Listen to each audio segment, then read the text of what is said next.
A paz do Senhor, meus queridos irmãos. Que bom ter você aqui novamente. Que bom podermos cultuar ao Senhor juntos neste domingo. Estamos quase terminando esse mês de setembro, um setembro, desse 2020, que é um ano tão diferente do que nós estávamos acostumados. E como Deus tem falado conosco nesse tempo. Como o Senhor tem ministrado ao nosso coração. Tantas coisas. Eu quero ler inicialmente junto com você capítulo 27 do livro de Provérbios. Provérbios é um livro de sabedoria escrito pelo rei Salomão. E eu quero ler com você a partir do versículo 1 do capítulo 27 de Provérbios. Amém? Eu vou ler na Nova Tradução na linguagem de hoje. Essa versão, ela torna mais fácil a nossa compreensão. Diz assim a palavra do Senhor. Não conte vantagem a respeito dos seus planos para o futuro, pois você não sabe o que vai acontecer amanhã. Não conte vantagem sobre os seus planos para o futuro, pois você não sabe o que vai acontecer amanhã. Versículo 2. Ninguém elogie a si mesmo. Se houver elogios, que venham dos outros. Olha que tremenda essa palavra. Não fale bem de você mesmo. Deixe que os outros falem bem. Versículo 3. As pedras e a areia são pesadas, mas os problemas causados pelo mau gênio dos tolos pesam mais ainda. O ódio é cruel e destruidor, mas a inveja é pior ainda. Verso 5. É melhor a crítica franca do que o amor sem franqueza. Olha só, hein? Quantas coisas aprendemos aqui no livro de Provérbios. É melhor você receber uma crítica franca do que um amor mentiroso, um amor que não é franco. O amigo quer o nosso bem, mesmo quando nos fere. Mas quando um inimigo abraçar você, tome cuidado. Versículo 7. Quem está com o estômago cheio, rejeita até o mel, mas para quem está com fome, até a comida amarga é doce. Eu vou parar aqui no verso 7. Eu quero fazer apenas um comentário aqui, 2 comentários. No versículo 6, que diz assim, olha, o amigo quer o nosso bem, mesmo quando nos fere. Muitas vezes nós temos um conceito errado de amizade. Nós criamos na nossa mente que nossos amigos são aqueles que concordam conosco, aqueles que nos apoiam em tudo. E na verdade não é isso que a palavra do Senhor diz. A Bíblia diz que o amigo, ele quer o nosso bem mesmo quando nos fere.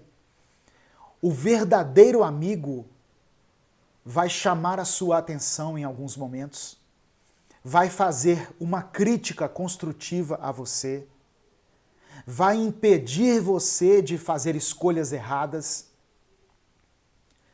O verdadeiro amigo não é aquele que apoia você em tudo, mas aquele que quer o seu bem. Mesmo quando ele fere, e às vezes os nossos amigos nos ferem, não é verdade? Com palavras, com atitudes, com gestos, com colocações, mas é porque eles querem o nosso bem. Então receba essa palavra aí em nome de Jesus. O amigo quer o bem mesmo quando nos fere. Talvez Há alguém nesse momento que está chamando a sua atenção, que está fazendo colocações a respeito das suas escolhas, e aí você não consegue aceitar essa crítica, você não consegue aceitar essa opinião, mas talvez esse seja o seu melhor amigo. Talvez essa seja a sua verdadeira amiga. Muitas vezes nossos pais, não é? Às vezes é complicado a relação entre pais e filhos, né? Porque os pais às vezes não têm a mesma mentalidade, mas considere sim a opinião do seu pai, da sua mãe, dos seus irmãos, irmãos de sangue. Esses são verdadeiros amigos, esses querem o seu bem. Amém? Não é só aqueles que concordam com você em tudo. E eu quero comentar também aqui o versículo 7 de Provérbios 17. Provérbios 27, aliás, que diz assim: quem está com o estômago cheio rejeita até o mel, mas para quem está com fome, até a comida amarga é doce. A Nova Versão Internacional, não, deixa eu mudar a versão aqui. A versão Almeida Corrigida Fiel diz assim, olha, a alma farta pisa o favo de mel, mas para a alma faminta todo amargo é doce. É o mesmo versículo, verso 7, porém numa outra tradução, para exemplificar aquilo que eu quero dizer. A alma farta rejeita até o mel, mas para a alma faminta todo amargo é doce.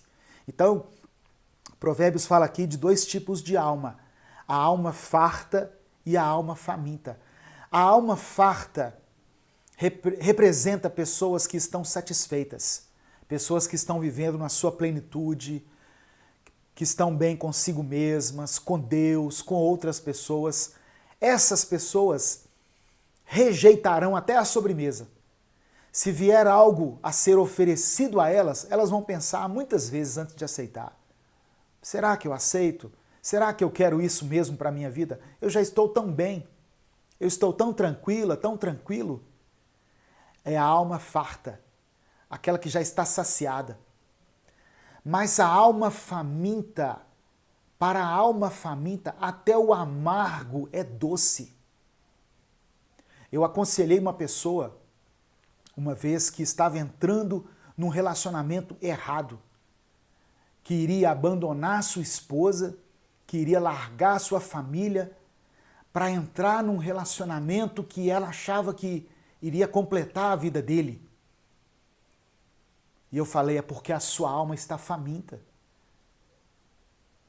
Se você estivesse vivendo um momento pleno com a sua família, com a sua esposa, com a sua vida espiritual, você perceberia logo que isso é uma cilada de Satanás.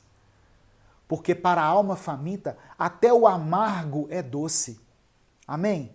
A primeira coisa que eu quero dizer para você aqui nessa noite, procure saciar a sua alma com aquilo que vem de Deus, com aquilo que é bom, que é agradável, aquilo que realmente faz bem ao seu coração, à sua mente, porque assim a sua alma será saciada.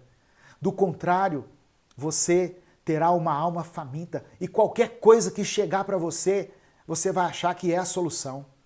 Isso inclui relacionamentos, inclui propostas de trabalho, inclui um monte de coisas aí que você pode imaginar. Mas o Espírito Santo está trazendo essa revelação para você aqui dentro de Provérbios. Eu sempre aconselho as pessoas a lerem Provérbios. Leia o Provérbios do dia. Hoje é dia 27, estamos lendo o capítulo 27 de Provérbios. E olha como Deus já está falando ao nosso coração. Amém? Eu quero nesse momento orar por você, para nós darmos início aqui ao nosso culto. Eu quero pedir que você deixe o seu comentário, que você compartilhe essa mensagem, que você deixe o seu like, que você diga de onde está falando, pode fazer também o seu pedido de oração.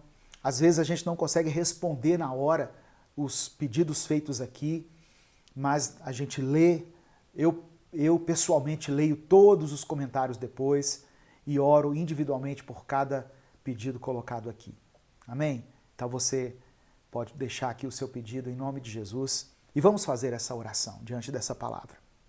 Senhor, muito obrigado, Deus, por cada ensinamento que recebemos aqui todos os dias. Nos perdoe porque muitas vezes nós não damos a devida atenção, o devido valor à sua palavra. E ela, como diz a Bíblia, é lâmpada para os nossos pés, é luz que ilumina o nosso caminho.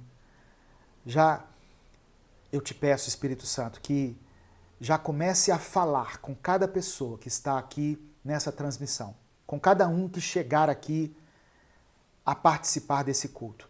Que o Senhor possa ministrar a vida deles, que o Senhor possa falar no íntimo, segundo a necessidade de cada um. Obrigado pelo teu ensinamento aqui contido em Provérbios.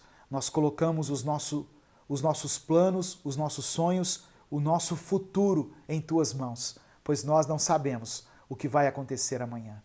Ó Deus, obrigado porque o Senhor tem colocado amigos no nosso caminho, que nós possamos reconhecer o valor deles e que nós possamos aceitar toda crítica, toda repreensão, toda colocação bem intencionada que for feita a nosso respeito. Em nome de Jesus, obrigado pelos meus pais, pela minha esposa, pelos meus filhos, pelos meus líderes espirituais, pelos meus pastores, que eu tenha sabedoria e discernimento para ouvir a voz deles e entender o que o Senhor fala através deles, em nome de Jesus. E por final, Senhor, que a nossa alma seja uma alma saciada, que a nossa alma seja uma alma farta, que não possamos nos acostumar com a mediocridade, nos contentar com qualquer coisa diante da nossa alma faminta, mas que nós possamos ser saciados pelo Teu Espírito Santo, pela Tua Palavra, pela Tua presença. É o que nós te pedimos, em nome de Jesus. Amém. Amém. Glória a Deus. Eu quero, antes de iniciar a palavra, eu quero recomendar aqui esse livro, primeiramente, Recomece a Viver, que é um livro de devocionais diários, tem 365 mensagens e você pode ler uma em cada dia do ano, tem mensagens para o ano todo para você se aprofundar mais no conhecimento de Deus. Esse outro livro aqui é um livro especial que eu escrevi para os casais, Casamento Firmado na Rocha, para aqueles que desejam experimentar um tempo de cura, de avivamento, de perdão dentro do seu relacionamento conjugal. Amém? E, por final, esse outro livro aqui, 52 Estudos Bíblicos para Células. Por que 52, pastor? Porque o ano tem 52 semanas. Então você tem um estudo bíblico para cada semana, para você estudar individualmente ou para você compartilhar em um grupo ou na sua família, reúna a sua família para estudar a Bíblia. Aqui tem 52 estudos que vão edificar e abençoar a sua vida. Esse é o nosso momento de oferta. Quando você adquire esse material, você está ajudando o nosso ministério. Na descrição desse vídeo tem também o nosso Apoia-se, a nossa conta jurídica e aqueles que desejarem contribuir de qualquer outra forma, tem o Superchat. Muito obrigado a todos que têm nos ajudado a manter o nosso ministério. Amém? Irmãos, eu quero nesse momento compartilhar a palavra do Senhor com você, em nome de Jesus. Eu quero ler o livro de Apocalipse, capítulo 3. Apocalipse, capítulo 3, eu vou ler do verso 14 ao verso 20. Apocalipse foi um livro escrito pelo apóstolo João, o apóstolo amado, quando ele estava exilado na ilha de Patmos. Ele escreveu a revelação do Apocalipse. E no capítulo 3 tem uma palavra para a igreja. Na verdade, João escreveu 7 cartas para 7 igrejas. Eram cartas específicas para igrejas que existiam realmente. Só que as lições contidas nessas cartas servem de inspiração, servem de motivação e servem de alerta para nós hoje que somos igreja. Então, eu quero ler Apocalipse capítulo 3, do verso 14 ao verso 20. Diz assim, olha: ao anjo da igreja em Laodiceia escreva: estas são as palavras do Amém, a testemunha fiel e verdadeira, o soberano da criação de Deus. Essas são as palavras de Jesus para a igreja. Verso 15. Conheço as suas obras. Sei que você não é frio nem quente. Melhor seria que fosse frio ou quente. Assim, porque você é morno, nem frio nem quente, estou a ponto de vomitá-lo da minha boca. Você diz: estou rico, adquiri riquezas e não preciso de nada. Não reconhece, porém, que é miserável, digno de compaixão, pobre, cego e que está nu. Verso 18. Dou-lhe este conselho: compre de mim ouro refinado no fogo, e você se tornará rico. Compre roupas brancas e vista-se para cobrir a sua vergonhosa nudez.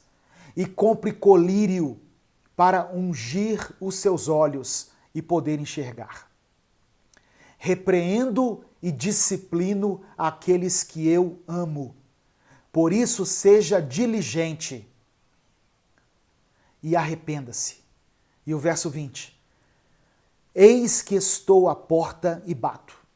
Se alguém ouvir a minha voz e abrir a porta, entrarei e cearei com ele, e ele comigo. Amém? Glória a Deus por essa palavra. Vamos tentar entender aqui o que o Senhor quer nos dizer por meio dessa palavra escrita aqui para a igreja de Laodiceia. Primeiro nós temos que entender que Laodiceia era uma cidade rica, uma cidade próspera, uma cidade que tinha uma indústria têxtil e tinha até uma escola de medicina.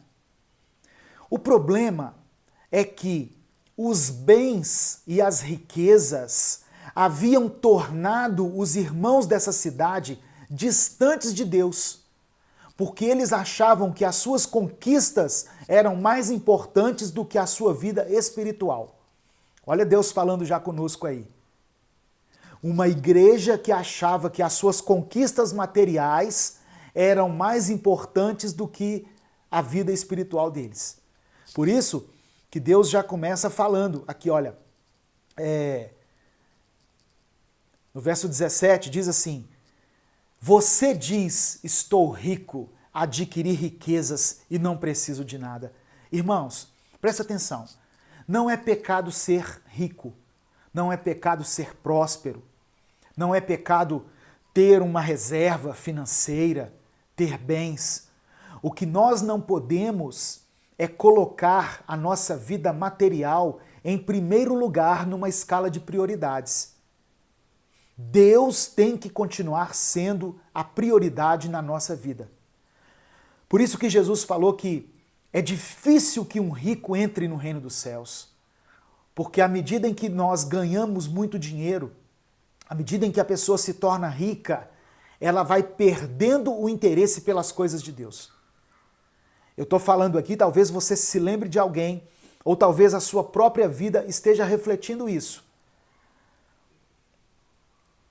Laodiceia era uma igreja formada por pessoas ricas, pessoas prósperas, só que elas começaram a bater no peito e dizer: nós não precisamos de mais nada. Nós já temos tudo. A nossa riqueza nos basta. Olha o perigo disso aí. O dinheiro é para nos servir e não nós servirmos ao dinheiro. Amém? Se está testificando aí no seu coração Se está confirmando o seu coração, diga amém. Em nome de Jesus, receba essa palavra. Uma coisa que eu quero destacar aqui, dentre as várias coisas nesse texto, no verso 15 diz assim, olha, conheço as suas obras, sei que você não é frio e nem quente. Melhor seria que você fosse frio ou quente. Deus conhece as nossas obras. Deus conhece as nossas obras. As obras que nós fazemos à vista de todos, as obras que nós fazemos em oculto. Deus conhece todas elas. Os olhos do Senhor estão em todos os lugares. Deus contempla as nossas obras. E aí Deus fala que nós deveríamos ser frios ou quentes. Porque se nós formos mornos, Ele teria náusea da nossa vida, Ele teria nojo, Ele nos vomitaria. E por que Deus faz essa comparação entre frio, quente e morno? A água fria, ela tem uma finalidade. Ela é refrescante. Ela sacia a nossa sede, né? Ela nos refresca, ela traz refrigério. A água fria, ela tem uma finalidade. A água quente também tem uma finalidade. Ela pode ser usada para alguma aplicação médica e para outras coisas. Mas a água morna não tem finalidade alguma. Ela não é nem uma coisa e nem outra. Então, nós entendemos que as obras da igreja de Laodiceia fizeram com que Jesus, porque essa palavra aqui é Jesus falando para a igreja, as obras da igreja de Laodiceia fizeram com que Cristo quisesse vomitar os falsos cristãos para fora. Então, o Senhor, Ele rejeita as tentativas de cristãos que são mornos, que são indiferentes, que são mornos espiritualmente, que são superficiais, que são apáticos, ou seja, que não fazem diferença nenhuma no mundo. Laodiceia era uma igreja espiritualmente morna. Eu vou explicar aqui para você entender. O cristão frio, aquele que esfriou espiritualmente, ele desistiu de lutar. É aquele que está sem forças, sabe? Por causa dos problemas que ele tem enfrentado. Ele enfrentou tantas lutas, tantas adversidades que ele esfriou. Esses podem ser ajudados por Deus. O que está frio, ele precisa, e ele sabe que precisa que Deus estenda a mão e erga ele novamente. Por isso, o apóstolo Paulo escreveu em 2 Coríntios capítulo 12, do verso 7 ao verso 10, Paulo fala da sua fraqueza, das suas fraquezas. Ele fala assim, olha, para impedir que eu me exaltasse por causa da grandeza dessas revelações, foi-me dado um espinho na carne, um mensageiro de Satanás para me atormentar. 3 vezes roguei ao Senhor que o tirasse de mim. E a resposta de Deus para ele, a minha graça é suficiente para você, pois o meu poder se aperfeiçoa na fraqueza. Eu poderia falar aqui na fraqueza, na frieza. Porque quando nós estamos frios, espiritualmente, nós estamos fracos. E aí o que acontece? O poder de Deus se manifesta nessa hora, naquele que está frio, naquele que está fraco. Paulo conclui assim, portanto, eu me gloriarei mais alegremente em minhas fraquezas, para que o poder de Cristo repouse em mim. Por isso, por amor de Cristo, eu me alegro nas fraquezas, nos insultos, nas necessidades, nas perseguições, nas angústias, pois quando sou fraco é que sou forte. Você está se sentindo frio? Você está fraco espiritualmente?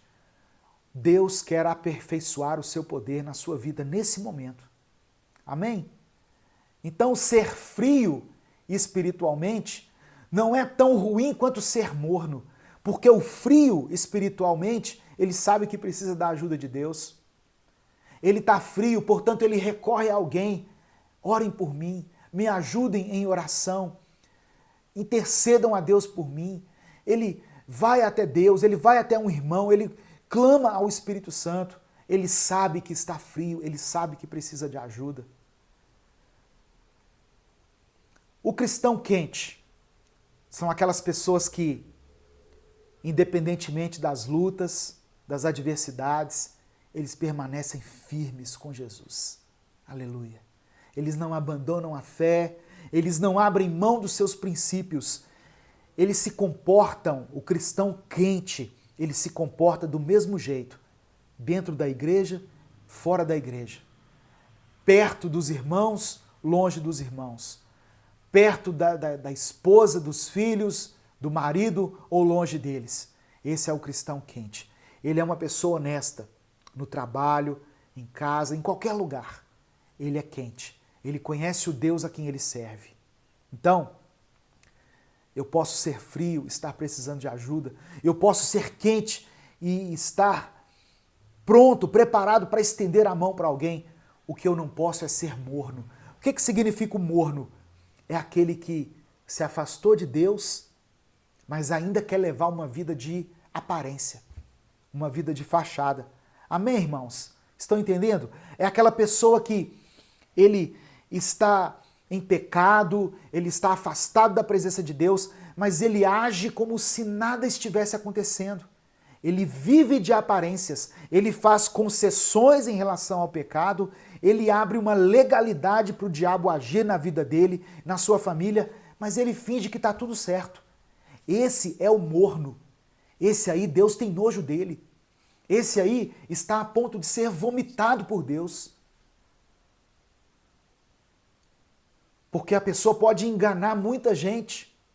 Ela pode enganar muitas pessoas, mas ela não engana Deus. Isso não adianta nada. O morno, Deus está a ponto de vomitar. O verso 17 diz assim: você diz, estou rico, adquiri riquezas e não preciso de nada. Não reconhece, porém, que é miserável, digno de compaixão, pobre, cego e que está nu. O verso 17 fala sobre o engano das riquezas. Eu já falei inicialmente, eu quero frisar essa parte aqui.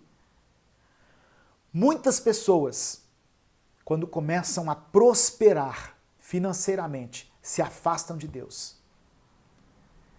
Elas colocam o dinheiro acima de tudo e começam a negociar seus princípios. Então, Laodiceia, por ser uma igreja rica, aqueles irmãos ali acreditavam que não precisavam de mais nada. Mas o que Deus está falando com ele é que eles eram espiritualmente pobres. Deixa eu falar algo para você. As conquistas nessa vida não se comparam às bênçãos espirituais e eternas que nós recebemos de Deus.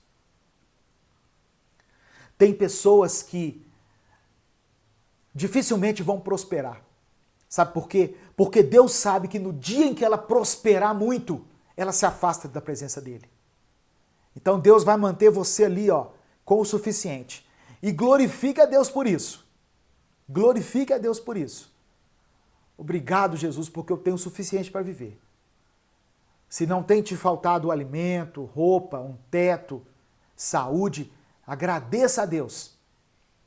Tem gente que ora a Deus assim: Senhor, que eu ganhe na Mega Sena. Não pede isso não, irmão. O dia que você tiver milhões de dinheiro ao seu dispor, você se afasta da presença dele. Você começa a ver as pessoas de uma outra maneira. Você começa a valorizar mais as coisas materiais do que as coisas espirituais. É isso que estava acontecendo com Laodiceia. Jesus falou em Mateus capítulo 6, do verso 19 ao verso 21, olha o que ele disse. Não acumulem para vocês tesouros na terra. Dinheiro é para gastar, viu? Dinheiro não é para você ficar guardando ele o resto da vida, não. Dinheiro é para gastar.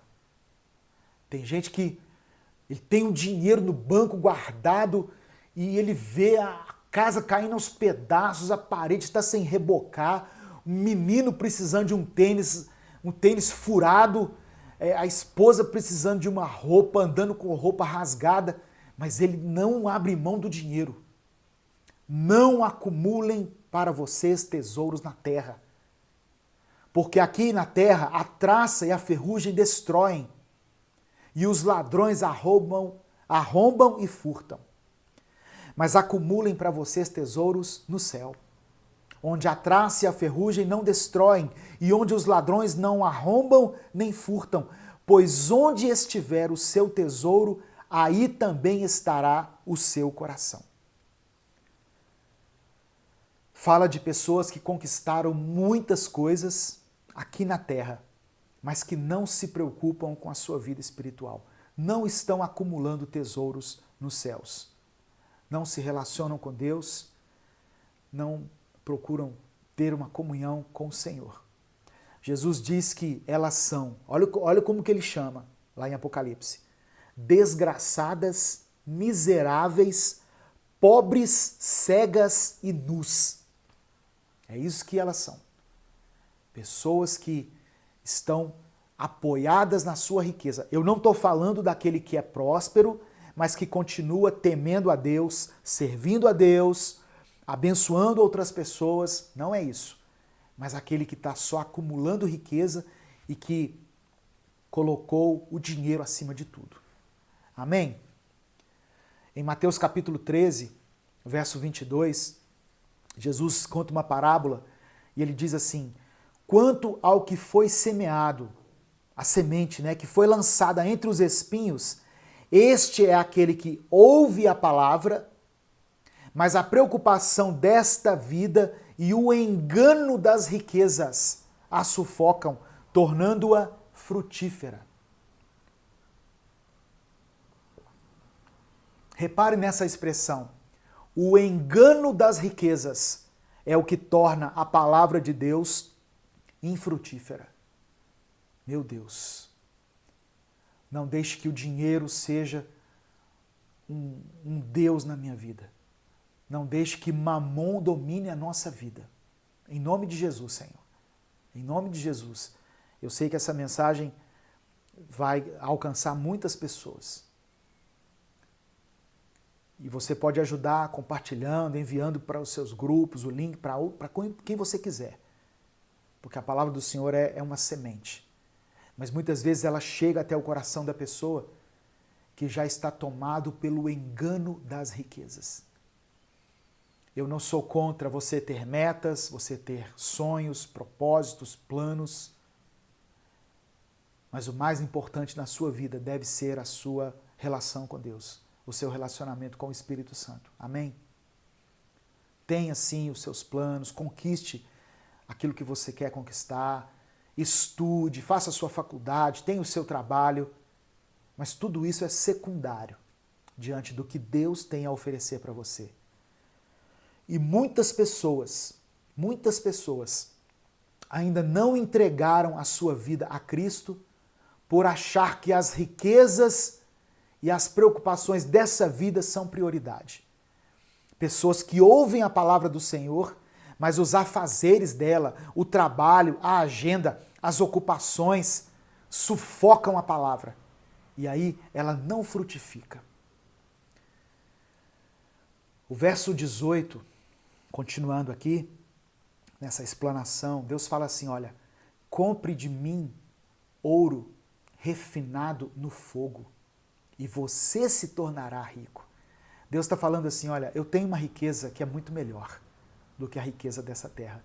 Eu tenho um ouro que é melhor do que o ouro, o metal dessa terra. Eu tenho um ouro para oferecer a você que é um ouro refinado no fogo. O que significa isso? É a recompensa espiritual que nós recebemos quando nós cultivamos uma comunhão com Deus, com Jesus, mesmo que ela seja refinada no fogo das provações, das tribulações, da angústia, das perseguições. Esse ouro, sim, é a verdadeira riqueza que nós devemos buscar, que nós devemos cultivar. Amém? Ainda no verso 18, Jesus diz assim, olha, apresente-se a Deus com vestes brancas. Compre roupas brancas e vista-se. Fala de apresentar-se a Deus em santidade. É outra coisa importante que Deus está falando aqui para a igreja de Laodiceia, mas essa palavra, ela se renova cada vez que nós a lemos e serve para mim e para você. Nós fomos separados por Deus e Deus quer que eu e você tenhamos uma vida santa. O que significa isso? Significa que nós devemos nos afastar do pecado, nos afastar daquilo que desagrada a Deus. Não importa o quanto o pecado tenha contaminado a sua vida, o quanto você que está ouvindo essa palavra esteja afundado na lama do pecado, Jesus quer te dar uma oportunidade de recomeçar ao lado dele. E o sangue de Cristo nos limpa e nos purifica do pecado. Aleluia. 1 João capítulo 1, verso 7 ao verso 9, diz assim, olha, se porém andarmos na luz, como ele está na luz, temos comunhão uns com os outros, e o sangue de Jesus, seu Filho, nos purifica de todo pecado. Se afirmarmos que estamos sem pecado, enganamo-nos a nós mesmos, e a verdade não está em nós. E o verso 9, se confessarmos os nossos pecados, ele é fiel e justo para perdoar os nossos pecados e nos purificar de toda injustiça. Confesse o seu pecado, abandone o pecado, se arrependa, se volte para Deus com um coração quebrantado, com um coração contrito, disposto a ser ministrado pelo Senhor, disposto a mudar de atitude. Deus vai receber você não com os dedos da condenação, mas com os braços abertos da reconciliação. Deus recebe você como filho diante do seu arrependimento. Apresente-se ao Senhor com vestes brancas. Amém? O verso 18, ainda no verso 18, ele diz assim, compre colírio para ungir os seus olhos e poder enxergar. Aqui fala sobre a cura de uma cegueira espiritual. Tem pessoas que são cegas espiritualmente. Você já viu que tem pessoas que você prega para ele, que você mostra a Bíblia para ele, mostra o versículo, mas ele não muda de vida, ele não toma uma decisão em Jesus, ele não toma uma postura nova em Cristo. São cegos espirituais. O apóstolo Paulo fala sobre eles em 2 Coríntios capítulo 4, verso 3 e 4.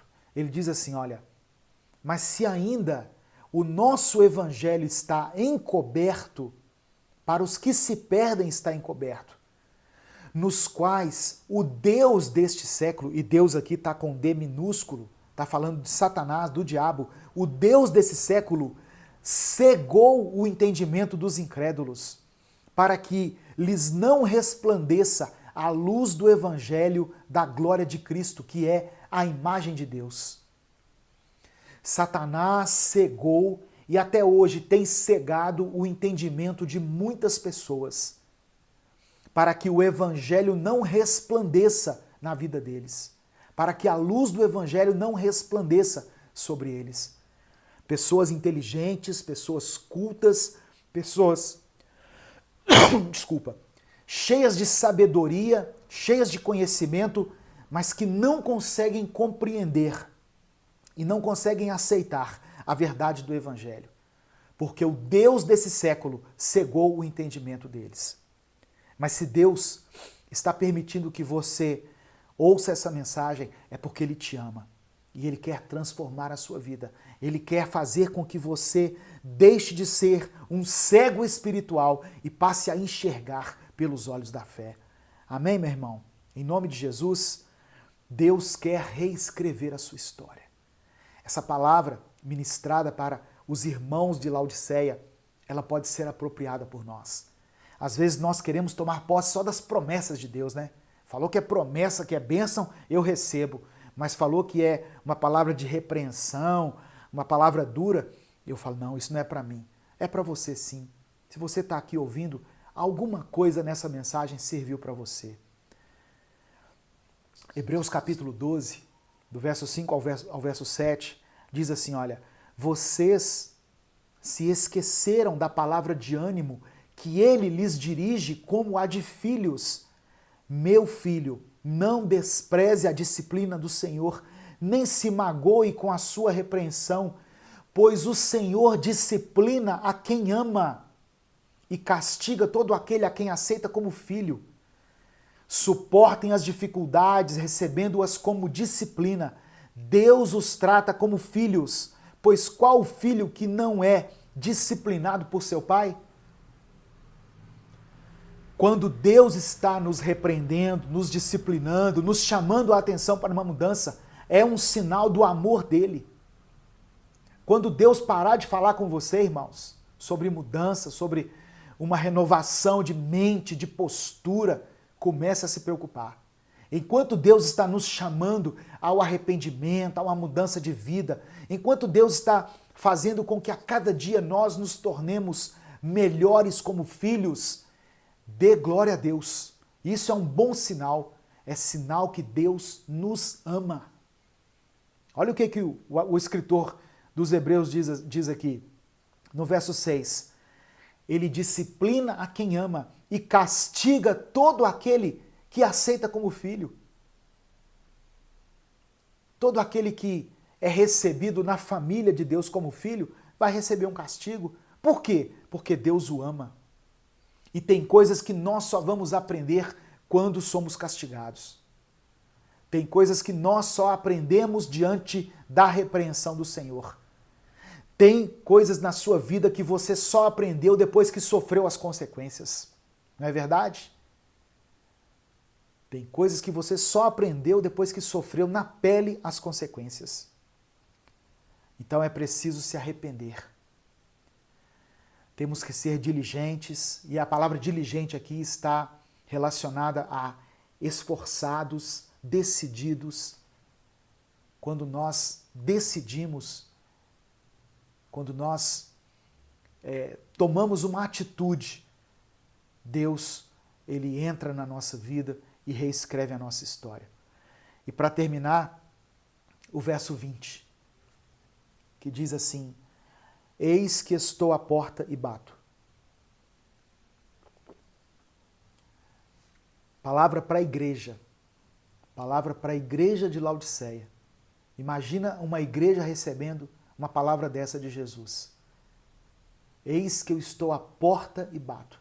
É como se a igreja estivesse fazendo o culto e Jesus estava do lado de fora. Jesus não estava participando do culto. Ele estava lá na porta querendo entrar. Vocês estão cultuando a mim, mas eu estou lá fora. Abram a porta. Abram a porta. Jesus quer entrar na sua vida. Ele quer renovar a comunhão com você. Para isso você precisa dar ouvidos ao que ele está te falando. Ele diz assim, olha, se alguém ouvir a minha voz. Eu sei que você está ouvindo aqui a voz do homem, a voz do pastor Edivaldo, mas eu estou lendo a palavra de Deus. Então talvez seja o Espírito Santo falando com você. Se alguém ouvir a minha voz e abrir a porta, eu entrarei e cearei com ele e ele comigo. É Deus falando com você, meu irmão. Eu quero fazer uma oração por você, você que ouviu a voz de Deus hoje. Talvez você até já está na igreja, sabe? Mas você se enquadrou aqui quando eu falei de pessoas mornas, pessoas que estão vivendo sob o domínio do pecado, estão vivendo sufocadas pela carne, pelo diabo, não estão conseguindo resistir às tentações. Talvez você se enquadre nessa característica aqui que eu falei, o morno. Não queira ser o morno, porque o morno Deus rejeita, Deus vomita. Eu quero ser quente, eu quero estar na tua presença, Senhor, eu quero ter prazer, alegria em te servir, andar em santidade, ter os meus olhos curados, eu não quero ser enganado pela sedução deste mundo das riquezas. Eu quero fazer essa oração por você. Amém? Em nome de Jesus. Você que já serviu a Deus um dia com tanta alegria, com tanta disposição, mas que hoje está frio, sabe? Deus sabe que você precisa de ajuda e hoje Ele estende as mãos para você. Essa palavra é uma palavra de recomeço, irmãos. Deus nos alerta, Deus chama a nossa atenção, é porque Ele nos ama, é porque Ele quer o nosso bem, é porque Ele sabe o que é melhor para nós. E eu quero orar também por você que chegou aqui nessa transmissão, você que ouve Minuto com Deus todos os dias, que tira um tempinho aí do seu dia para ouvir a voz de Deus durante 3 ou 4 minutos e que hoje está aqui nesse culto. Olha, eu quero dizer para você que o Senhor quer fazer parte da sua vida. Ele quer ter um relacionamento íntimo com você. Deus tem uma aliança com você, sabia? É preciso que você tenha uma aliança com Ele agora. É preciso que você afirme com os seus lábios que Jesus é o seu Senhor. E não somente com os seus lábios, mas que você creia de forma verdadeira no seu coração que Jesus é o dono da sua vida. Eu quero te convidar para entregar a sua vida a Ele nesse instante. Em nome de Jesus. Os irmãos que já pertencem à igreja, me ajudem nesse momento aqui de oração, em nome de Jesus. Eu quero orar. Imagina você no culto lá na igreja, sabe? E o pastor está fazendo um apelo e perguntando quem quer aceitar Jesus. Você que já fez essa oração, interceda para que a semente que foi plantada durante esse tempo de pregação aqui, ela gere fruto agora. Em nome de Jesus. E se você deseja aceitar a Jesus, diga amém, eu aceito Jesus na minha vida. Manifeste-se aí nos comentários. Deus quer ter o lugar de honra na sua vida. Talvez até aqui o lugar de honra foi o trabalho, foi a sua vida pessoal, foi o seu clube de futebol, foi os seus hobbies, os seus passatempos, mas Deus quer ter a primazia na sua vida. Convide Jesus Cristo para entrar. Se você tem ouvido a voz dele, se você ouviu a voz dele, abra a porta do seu coração. Ele quer entrar e cear com você. Deus prepara um banquete para você. Ainda que seja na presença dos seus inimigos, ainda que seja em meio às dificuldades, às tempestades, Deus pode te dar um banquete. Ele quer cear com você. Pare de aceitar as migalhas que Satanás tem te oferecido. Deus quer te oferecer um banquete. Amém? Nessa hora eu quero orar por você. Eu peço que os irmãos me ajudem aí em oração. Senhor, meu Deus e Pai, te agradecemos pela riqueza da Tua palavra. Te agradecemos por todo o ensinamento, por toda a repreensão, por toda a exortação que recebemos por meio dessa carta que o Senhor escreveu à igreja de Laodiceia. Eu quero pedir que o Senhor visite nesse momento esse irmão que está frio, que perdeu a alegria de estar na Tua presença, que não sente mais prazer na leitura da Sua palavra, esse irmão que orava tanto, que orava até nas madrugadas, mas que agora a mente dele foi sufocada pelas coisas deste mundo, ele foi seduzido pelas riquezas do mundo e a prioridade dele virou outra.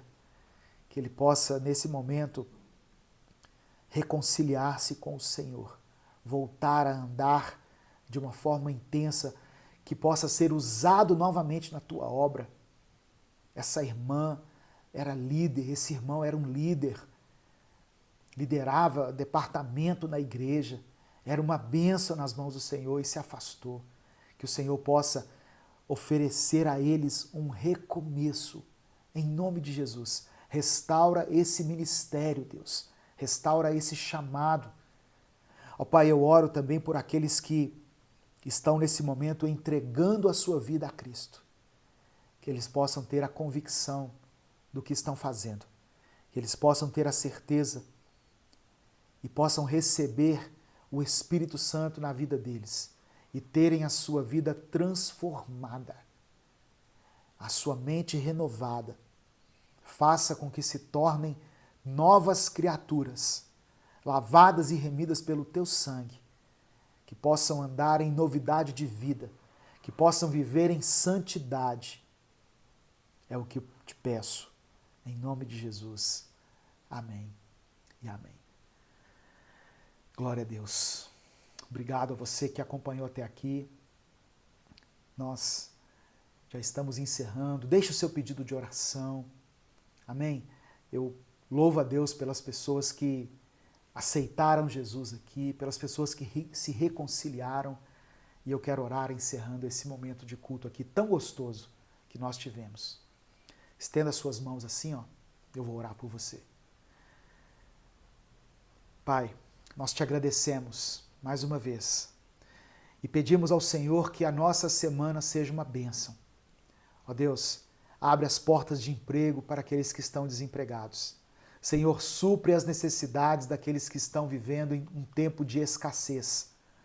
Sara as enfermidades, ó Deus, dessas pessoas que têm lutado, ó Deus, contra tantas enfermidades desse tempo, nessa crise, nessa pandemia.